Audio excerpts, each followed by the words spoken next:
Here's of Queer News Tonight, and this evening we discuss the queer headlines. Hotspots magazine's Foodie Edition spotlights Wilton Manor's Taste of the Island, Broadway's Kimberly Akimbo, Equality Florida's Gala, and the South Florida LGBTQ Pride. Erica Deuso wins Downingtown mayoral race, making history as Pennsylvania's first openly transgender mayor, symbolizing progress for visibility and inclusion. Right-wing figures misread new data on youth gender identity. Experts clarify that trans numbers remain stable despite politicized misinterpretations. Dean Mark Oakley's emotional sermon condemns Church of England's anti-LGBTQ stance, affirming love's equality and pledging inclusive worship. A Trevor Project report reveals LGBTQ plus youths show high political engagement, yet many experience anxiety, depression, and emotional strain. All this important LGBTQ news and more this evening on Queer News Tonight.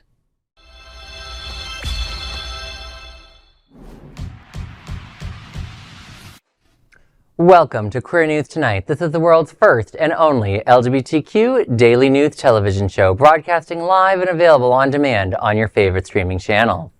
Analytics company vidIQ has certified the Queer News Tonight YouTube channel as the world's most popular LGBTQ streaming news show.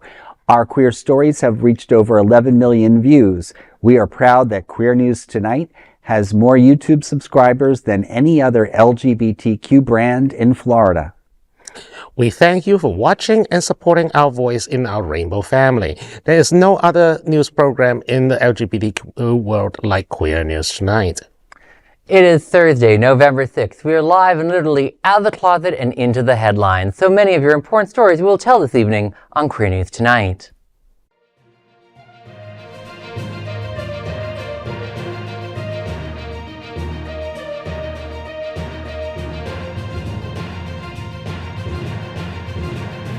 You're watching Queer News Tonight, the world's first daily LGBTQ evening news show.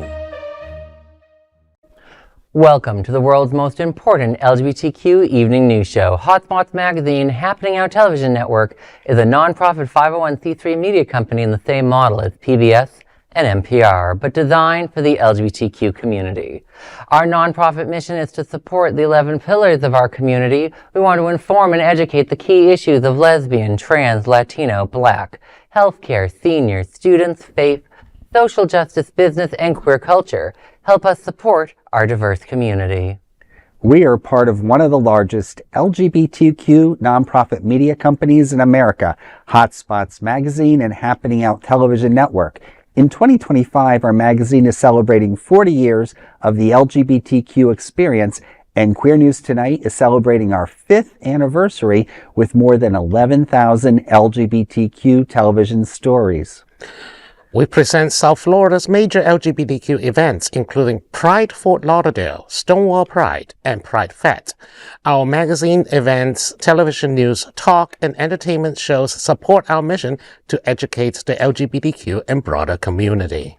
In 2025, more than 100 community leaders will sit at this table and share their voices as our anchors. Together, we host the show to support the LGBT community. Let's meet these evening's anchors at Queer News Tonight. Let's welcome anchor Larry Farver. Larry has over 20 years of experience in human resources, acting, film, radio, TV, live events, parade float design, production, and casting. He's also a board member of the West Side Association. Welcome to the show, Larry. How are you doing tonight? Great. It's great to be here, Alex, with you and Bobby. And, getting excited. There's a lot going on in Wilton Manors this weekend. One of the things I like to showcase is that WHAM.org, which is the West Side Association of Wilton Manors, is having a barbecue from 3 to 5 in our very own Mickle Park. So if you can make it, you still have time to RSVP. You don't need to be a member or even a resident of Wilton Manors, but we welcome people throughout the community and our allies. So it's a great place to be. What's the date and time one more time? Sure. It's this Sunday, November 9th. I can't believe it's already November 9th, and it's from 3 to 5. So you have time to pop in there. I know some folks might be attending the arts events at the Gray Box Theater. So you can do both. That's awesome. And I love Wham, both the group and the band. So good for that. Next up, let's welcome anchor Dr. Bobby Huen. Bobby's a world traveler and versatile in global affairs. Bobby provides an international perspective on current events. A PhD in conflict resolution, Bobby is a certified civil and family mediator and the founder of BH Conflict Resolution Services. Welcome back to the show, Bobby. How are you doing? I saw you as recently as yesterday, but I know you haven't seen you on the show. How's everything? Well, thank you for welcoming me back. It's been a month or so since I've been on the show, and the truth is I've been struggling a bit with my mental health recently, and I decided to step back from the show and get, and do some struggling on my own. But as I have learned, you should share your problems with other people so that people can help. So make sure if you are struggling with your mental health, go see a doctor or counseling services immediately. There are plenty of nonprofit free services available nationwide. And of course, there's also 988, the mental health helpline. So. Exactly. And I'm glad that you brought this up because Gil and I have been there for you, but I'm also I've been happy to see so many of our friends and neighbors in Wilton Manors and Fort Lauderdale just show support with you however they can lately, and it's just been really wonderful to see that. I know you're going through a lot, girl, but we're here for you, girl. That's all I'm going to say. Absolutely. On that, And of course, let's welcome tonight's lead anchor, Alex Morash. Alex has served as editor-in-chief of Options Magazine, media director of the National LGBTQ Task Force, and press secretary for the Florida Democratic Party. Welcome to the show, Alex. How are you tonight? I am well. I want to start off because this is my first night back since the election results, and I just want to congratulate everyone, all my friends in the Socialist Caliphate of New York City and Supreme Allied Commander of the Democratic Party, the Ron Mandani. So awesome to see that. For those that don't know, the right wing has given them a lot of hard time, and I'm so excited for them. I'm so excited for everything that's happened in the last week. We've seen Dick Cheney die, young people take over New York City, and Nancy Pelosi's look at all that and say, I'm going to retire. It's been a great week, everybody. Well, the only burning question I have with New York City is it going to be a Shania law or a Shakira law? So are we singing pop country, or are we jiggling our booty to Latin music? Well, it's also good to see that the blue wave has come to my home state of New Jersey, and it's great to see that from afar because it was a little scary. And also Virginia had a big blue win, so it's a good week. Well, New Jersey was interesting because the polls did look like it was going to be terrible. She sweeped. I'm going to be honest, she's not the most charismatic speaker I've ever witnessed, but with those numbers, 57%, she doesn't need to be charismatic. Right. Boom. 13 points. I think. Yeah. So that's a huge margin. So there's hope out there. Exactly. I think there's some hope in Florida too. You watch. Well, we are going to discuss that a lot more in the following stories. So I'm Alex Morash, and let's queer up gay culture. Hotspots magazine's new issue serves up flavor, pride, and Broadway glamour. Our Hotspots Happening Out LGBTQ lifestyle magazine, Hotspots, is back with features on food, culture, and fabulous entertainment. In our special foodie edition, we spotlight the 2025 Taste of the Island, celebrating the vibrant culinary talents of Wilton Manors. Scott Holland takes us behind the scenes with local favorites, from Aunt Jen's Tea and Spice to Aquaplex Fort Lauderdale's newly reimagined venue. Entertainment lovers will enjoy a deep dive into the award-winning Broadway musical Kimberly Akimbo, coming to the Kravis Center. It explores family, love, and resilience with humor and heart. Plus, Equality Florida's Broward Gala sparkles under the theme Back to Broadway, hosted by the one and only Vera Jean Merman. There's also coverage of the Miss Florida pageant and Pride Center's Active Aging Expo, and more from South Florida's vibrant LGBTQ community. From the arts to activism, from local bites to national spotlights, Hotspots brings it all home. Your free copy of the upcoming issue of Hotspots magazine is on stands. And I always enjoy a Hotspots cover with a hot man on it.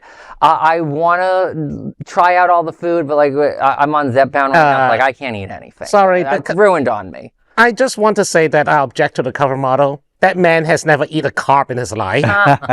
I'm pretty sure he lives on protein shakes and maybe a full dose of like testosterone. The injected. science is, I think you can eat carbs and as long as you work out enough. So Yeah, well, and it's always good to see Varla Jean Merman. I've been following her since Provincetown days, and she has some great things, which I don't want to give away if some people haven't seen them. I knew her name was familiar, and I was like, P-Town, that's it. Yes. Yeah, and she's actually, I think, performed here at the Sunshine Cathedral. So. Oh, wow. Yeah. That's amazing. Yeah. I'm Larry Farver, and let's queer up politics. Erica Deuso makes history as Pennsylvania's first transgender mayor. In a historic win for visibility and inclusion, a small Pennsylvania town has just elected the state's first ever out transgender mayor. Erica Deuso, a Democrat and trans woman, will now lead Downingtown, a town of about 8,000 residents located 30 miles west of Philadelphia. Final results show that Deuso earning 64% of the vote against Republican Rich Bryant's 35%. So quite a win. After the victory, Deuso said that the win, quote, shows what we can accomplish and when we come together with respect, hope, and purpose. Being elected as Pennsylvania's first openly transgender mayor is deeply meaningful. I hope it reminds anyone who has ever felt unseen, unheard, or underestimated that your voice matters, end quote. Deuso, who moved to Downingtown in 2007, lives with her husband Michael and their dog and 3 cats. She served on several equity-focused boards and was endorsed by the LGBTQ plus Victory Fund. The group's president, Evan Lowe, said, quote, with Erica Deuso's election, Downingtown has made history and sent a message far beyond Pennsylvania. Her leadership will inspire trans youth across the country who are looking for hope in a time of relentless attacks, end quote. Very refreshing. Knowing and working with several trans men and women in some of the creative endeavors I do, I think this is very positive and reaffirming. I know that there are a lot of folks out there, not only in the trans community, but LGBTQ plus community, who are concerned about some of the tides that we've seen. But as we discussed earlier, we've seen some blue winds, and hopefully this continues. I mean, this is practically a blue tsunami the past couple of days ago when, we have flipped state house seats in Mississippi. When is the last time a Democrat won in Mississippi? And that's phenomenal. The win finally canceled the supermajority that Republicans had in the state Senate, which is huge. And then there were and Georgia, where 2 public statewide offices were won. And then in Virginia, which is basically like a blue swamp at this point. But with this election, it's both. Yes, always nice to see a Democrat win. As a former staff of theirs, always enjoy. But like she and so many of these other wins, it's clearly turning a page on the past. She is part of all the new blood that we're seeing. Most of these victories, be it New Jersey, Virginia, Pennsylvania, New York.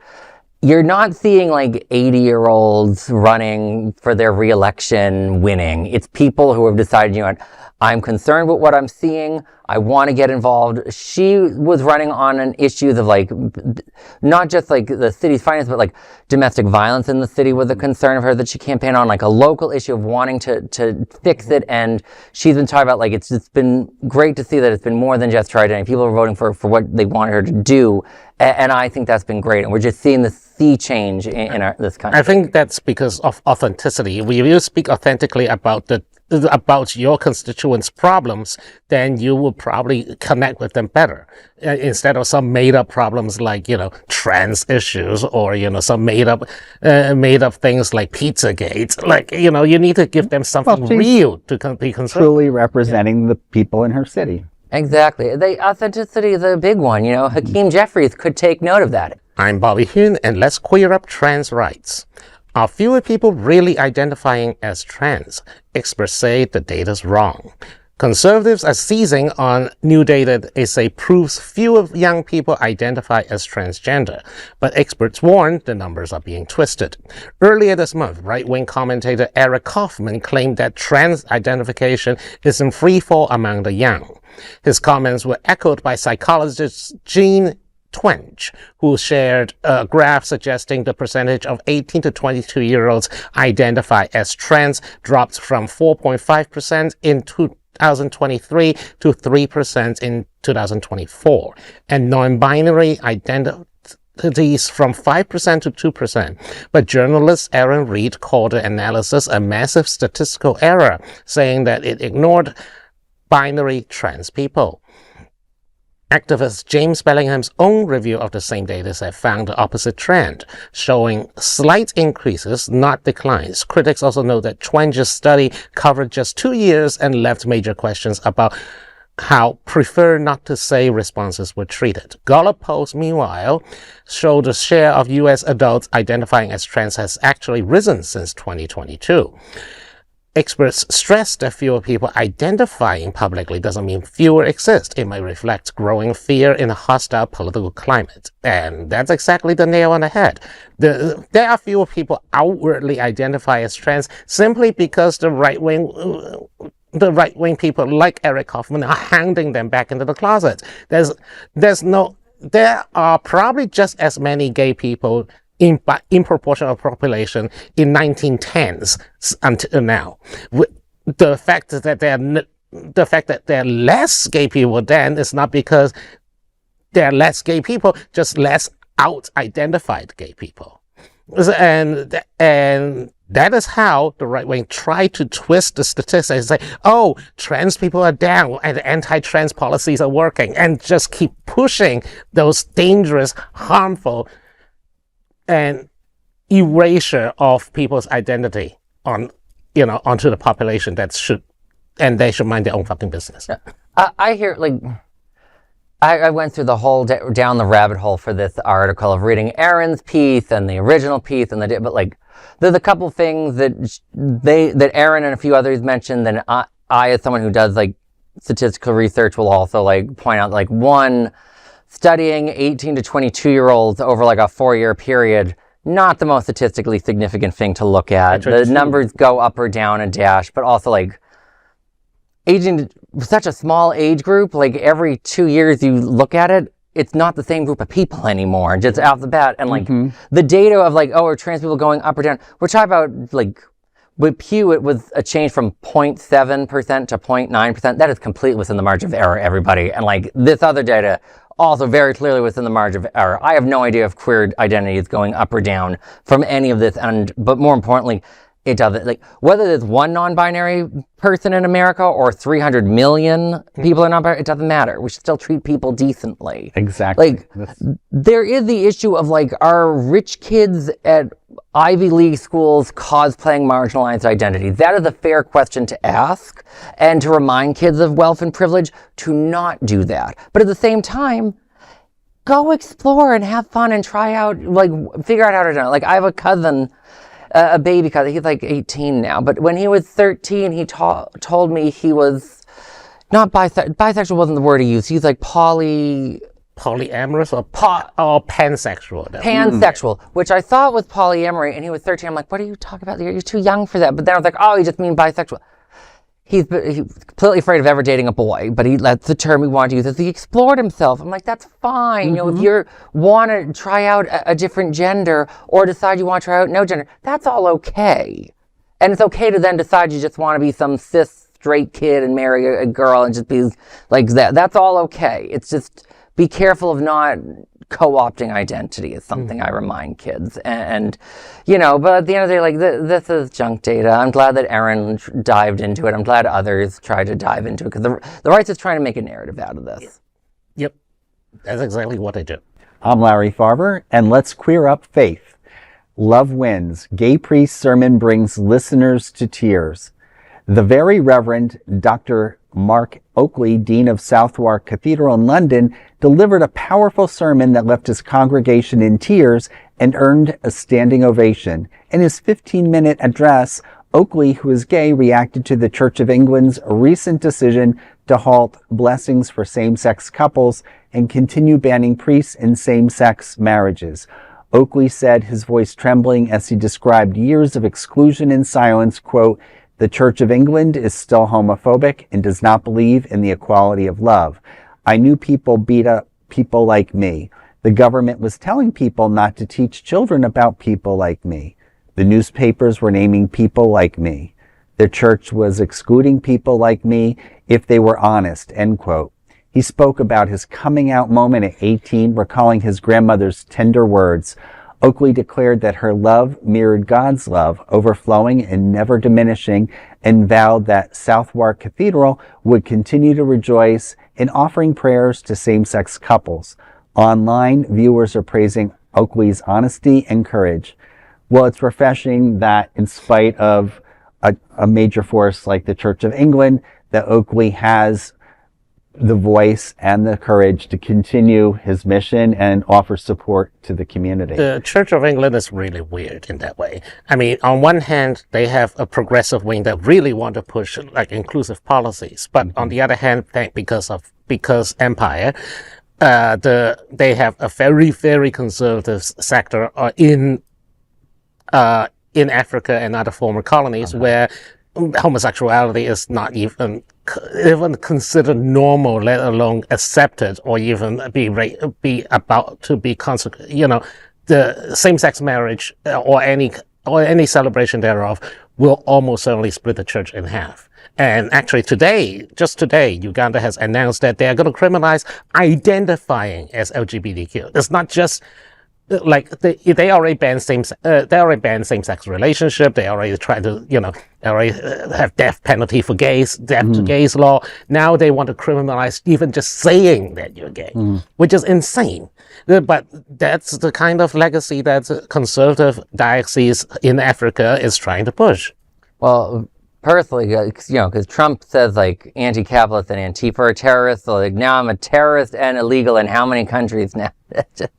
But in all seriousness, I've always found the church being a little hard to get through all. But like, is the king technically kind of the head of the church, at least symbolic? Like, Charles always claimed he was going to be so progressive. As an Irish kid who's very anti-monarchy, I just like messing with them all on this. But like, can't he say something pro-queer? Charles III actually recently visited LGBTQ memorial for the armed forces. Is nominally the head of the church, but the guy who actually do the work, I believe, is the Bishop of Canterbury, who is really let's say that, just call him the administrative head of the church. Just like the monarchy and the relation to government, Charles doesn't really have a lot to say about it, although because of his divorce from Diana, they did actually change some of the rules to allow a divorced monarch to become the head of the church. Well, hopefully with, the foreshadowing that William will eventually be the king, we'll see a progression there, and that may influence what the church is doing. William is a nice guy, but good God, he needs a hair transplant like pronto. I'm Alex Morash, and let's queer up students and youth culture. Trevor Project finds LGBTQ youth are politically active, but feeling the strain. A new report from the Trevor Project shows that most LGBTQ plus young people are politically engaged, but that engagement often comes with emotional strain. The research brief, Civic Engagement, Political Concerns, and Mental Health among LGBTQ plus young people, draws from the 2024 U.S. National Survey on LGBTQ plus mental health. It found that 60% of respondents took some political action the past year, from volunteering, contacting elected officials, but nearly half reported at least one LGBTQ-related political concern, and many shown signs of anxiety or depression. Derek Matthews, the Trevor Project's Director of Research Science, informs, stating, quote, "The data was collected at the end of 2023, so it's independent of the current political environment. It wouldn't be surprising if the political engagement has gone up since the survey was taken. A lot of these young folks are motivated by the anti-LGBTQ rhetoric and policy," end quote. Matthews added that activism doesn't cause distress, it's often a response to it. The report concludes that inclusive spaces and fewer systemic barriers are vital to LGBTQ plus youth and can shape a future that reflects their unique lived experiences. I only got to glance at the report a little bit. I thought it was overall good.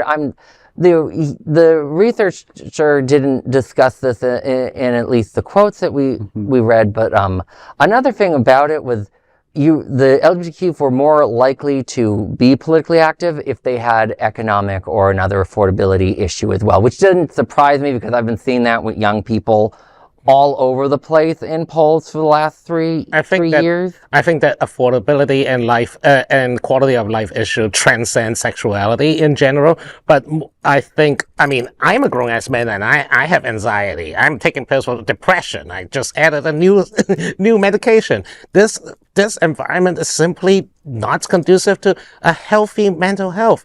Yeah, and I'm glad you talked about like how people tend to be more focused by the economic, because like. No, I love the Trevor Project, but like I also have to remind anyone when a LGBTQ nonprofit is like pushing their research or whatnot, like we have to remember like sometimes the data we're looking at is affecting queer people, but it might not be as queer specific as the organization tries to push it. That doesn't mean that they're not like, I'm sure queer youth are concerned about LGBTQ discrimination. I'm sure of that.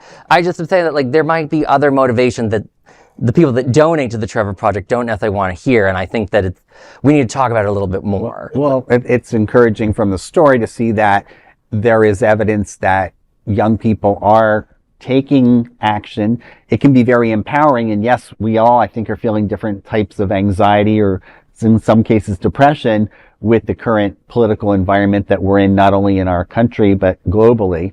And I think, we've talked about the turn of the blue tides, and that's great.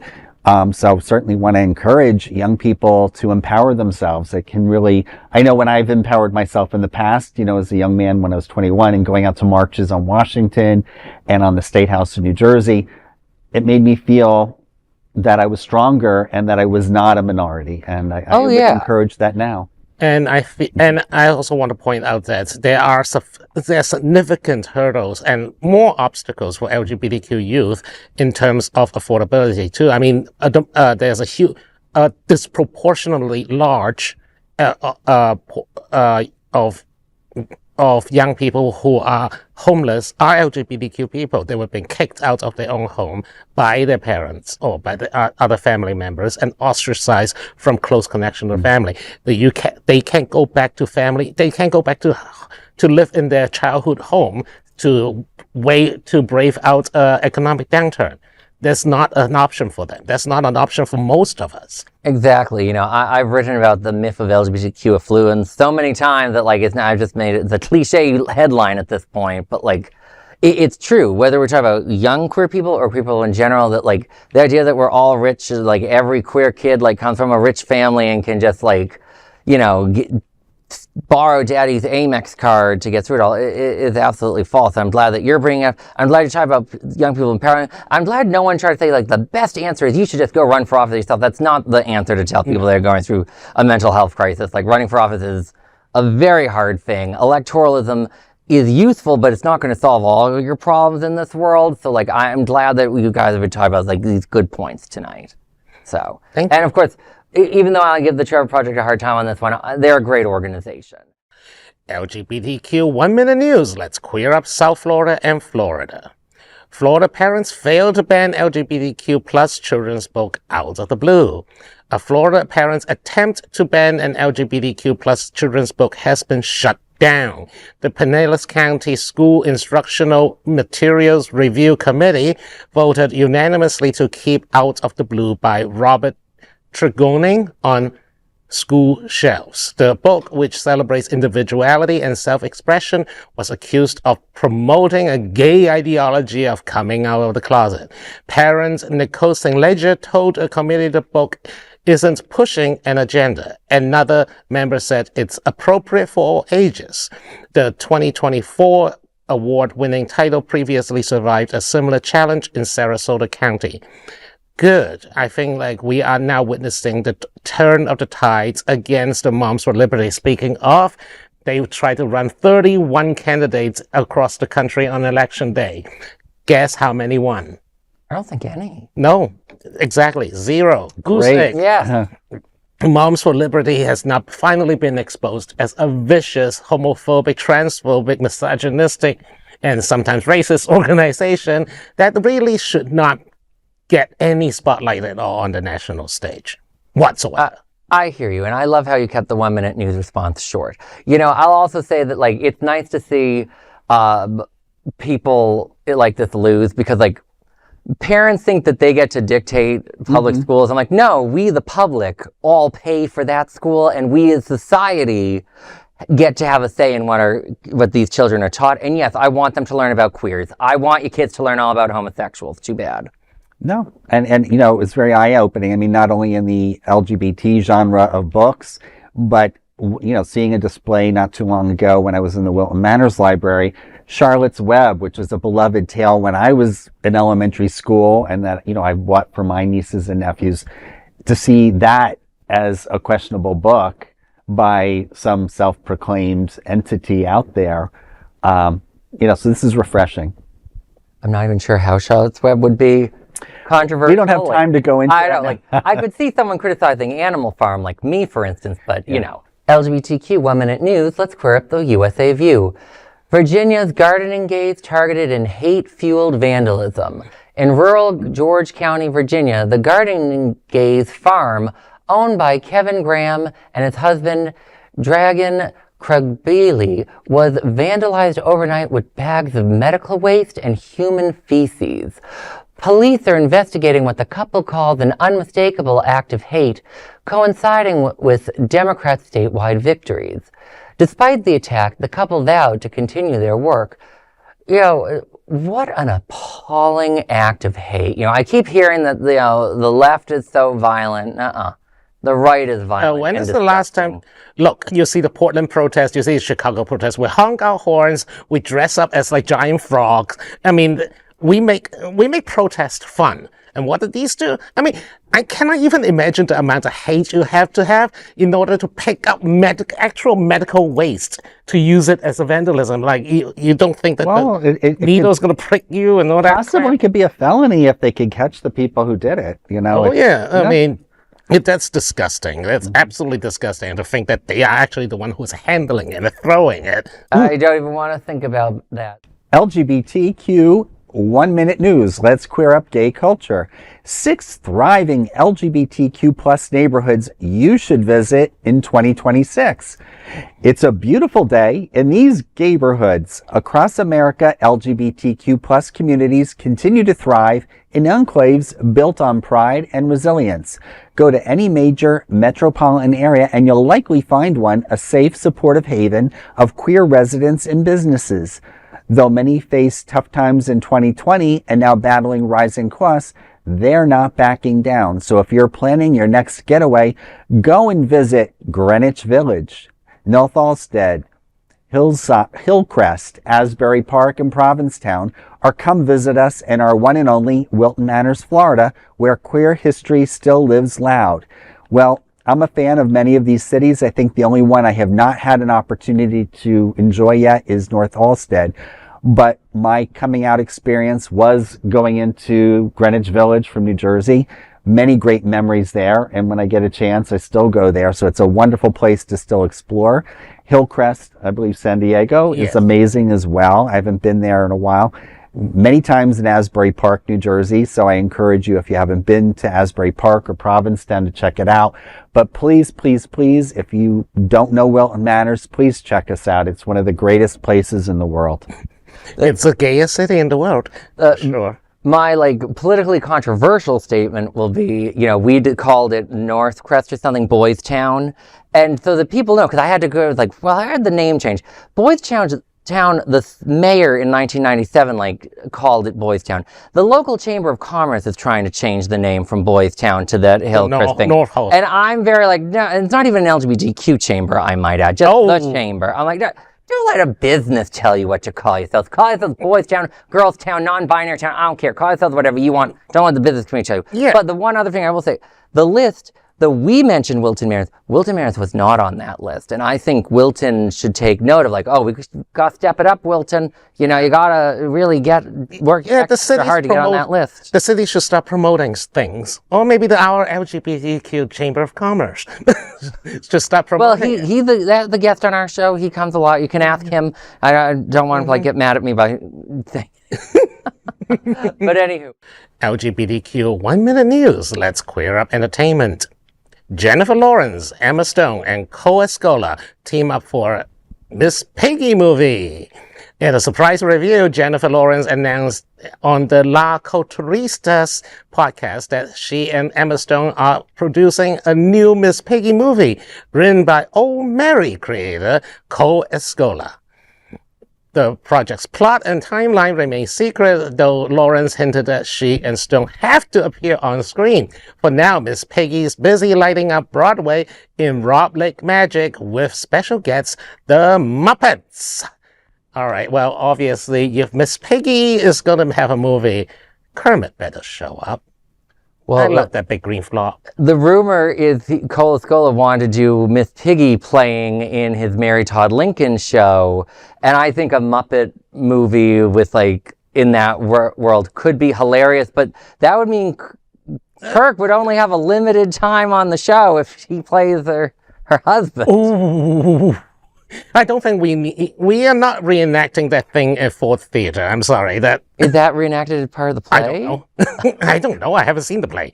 I'm just saying that, if we're going to do Mary Todd Lincoln, then Abe Lincoln will be involved, and one of the pivotal things that happened to Abe Lincoln happened. We're aware. We took basic history. We read the Spark Note. Well, it sounds like many people in this country. It sounds like a fun premise, so I'm looking forward to whatever it turns out to be. Yeah. And the last thing I'll say is I've loved Cole Escola's work since he had this weird little show on Logo that was just like YouTube videos with his friend. It was weird, but I loved him ever since then, so just glad to see him doing more. These are today's headlines from Queer News Tonight. Our anchors represent the best of our LGBTQ family. If our community is important to you, share this news with your friends and family. Don't forget to join the conversation on your favorite streaming platform. Queer News Tonight is the only live LGBTQ digital television show in the world that is out of the closet and into the headlines. We need your support. If our community is to grow and then thrive, we must tell our stories and bring them to the attention of the broader world. This is the only place in the world that tells these types of LGBTQ stories in motion and sound. That is the passion of Hotspots magazine, happening our television network, and Queer News Tonight. I'm your anchor, Alex Morash, and I thank you for joining us on behalf of my fellow LGBTQ anchors here at Queer News Tonight, Larry Farver and Dr. Barbie Huen. We'll see you daily at 8 p.m. To our LGBTQ world, we wish you good night. Night.